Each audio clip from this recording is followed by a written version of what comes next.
Ladies and gentlemen, welcome back to the Pitch Side Podcast channel. I'm your host, the HOD of the PSP. Like, share, comment on the YouTube version, subscribe to the channel, enable notifications to receive all the updates from these match recaps and all other content on the channel. Follow us on social media. I'm at PSP on Twitter, Pitch Side Pod on Instagram, and you can listen to the podcast on Spotify, Google Podcast, or any other platform. And we're coming to you straight after the game between Chelsea and Manchester United at the Stamford Bridge, and it's another goalless draw. It's a double goalless draw between the two sides this season, and but quite frankly, it was more enjoyable, I think, and entertaining than the first one. Certainly, the tactical choices from both sides, I think, had a lot of factors interfering in it. For United, it was the fact that they don't have Pogba, Cavani for injury, pretty much affected a lot of what they could do in the midfield and attack. For Chelsea, it was, the system from Thomas Tuchel, who's been clear about the fact that he wants to rotate the squad. He started with the obvious 3-4-2-1 that he always uses. Kanté and Kovacic were in the midfield, anchored by Hudson-Odoi and Chilwell. Hudson-Odoi, who was subbed off for injury late on in the game. And you have Ziyech and Mount starting behind Olivier Giroud. Mount, I think, was the best player in Chelsea by a big margin. He was allowed to move freely, sort of doing the free roaming role that the same role that he was doing in the 4-2-3-1 under Frank Lampard. Ziyech was cutting inside, playing in the pockets of space behind McTominay and Fred in the middle, and between Luke Shaw and Maguire on that left-hand side more, trying to move, trying to pull spaces. Giroud was dropping in the middle, trying to link up with the play and pull the defenders out of position. Chelsea were usually trying to make transition switches from left to right and right to left, catching United defence off guard because they get pulled out of their positions quite easily, the defenders of United, particularly on that left-hand side in Maguire and Luke Shaw. Less so, I think, in Lindelof and Bissaka, particularly today.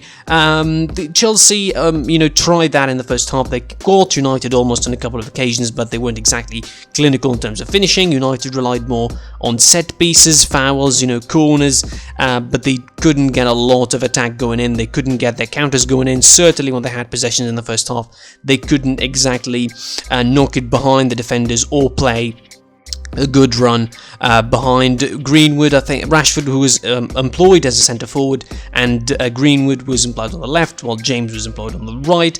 Rashford, I think, mostly was dropping wide as well at the position, which left the central space unoccupied. Nor Greenwood, neither James or Greenwood were occupying that space, so they ended up playing without a striker. Bruno Fernandes was always outside the box. He wasn't exactly running in a lot, and that gave Chelsea, I think, the opportunity to control the midfield, to control the defence, and to stay pretty safe for the first half. In the second half, they started really strong. Chelsea, they had the first 10 to 15 minutes, a couple of opportunities for Ziyech.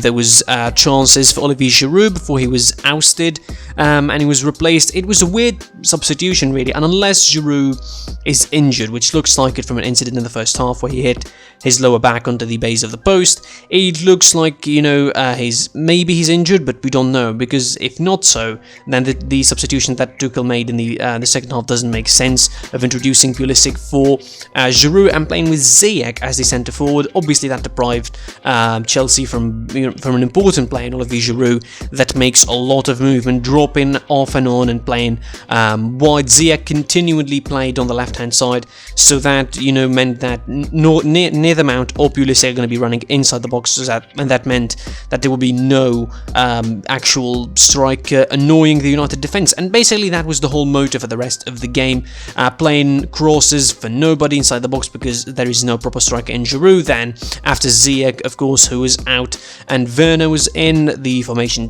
didn't change, the personnel change. Mount remained the roaming player behind Werner as Pulisic was occupying the left hand side mostly, and trying to move left to right, really. Crosses from Reece James mostly that were coming on that right hand side, but again, when you don't have a striker to finish them, you really make yourself ineffective. United tried to bounce on the counter for a couple of occasions. They had a bit of a spell inside, like 60 to 70 minutes inside the game, where they had a little bit of possession. They had a couple of opportunities but Mendy pulled a couple of incredible saves as well. Overall, as the game drew on, United realised that they should sit deeper and try to play on the counter, and Chelsea, went into ineffective possession kind of mode, just playing crosses inside the box whenever they have the opportunity, because they couldn't play through the middle for the lack of a striker that would open spaces for them, like what was happening in the first half and in the early goings of the second half. I think the draw, of course, wouldn't suit anyone. It wouldn't work for Solskjaer, it wouldn't work for Chelsea, obviously, despite the fact that Leicester lost earlier in the day to Arsenal.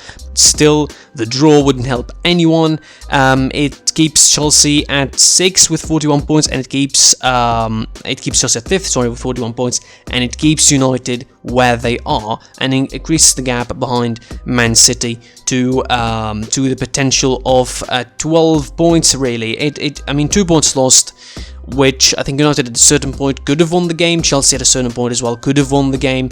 They had different spell. The game was seesawing in the second half in particular, and it was overall more enjoyable, I think, than the first game at Old Trafford. 0-0 again, that won't suit anyone, and we'll see how the race for the top 4 is going to be, shaping up, because actually Man United should concede officially the title race now and should just accept the fact that Man City are going to be the winners of the Premier League. That's it from me, always your boy the HOD of the PSP. Like, share, comment on the video, subscribe to the channel, enable notifications to receive all the updates from these match recaps and other content. Follow us on social media. I'm at PSP on Twitter, PitchSidePod on Instagram, and listen to our podcast on Spotify, Google Podcast, or any other platform. And until next time, which is going to be post the game between AS Roma and AC Milan, I'll be seeing you soon. Goodbye.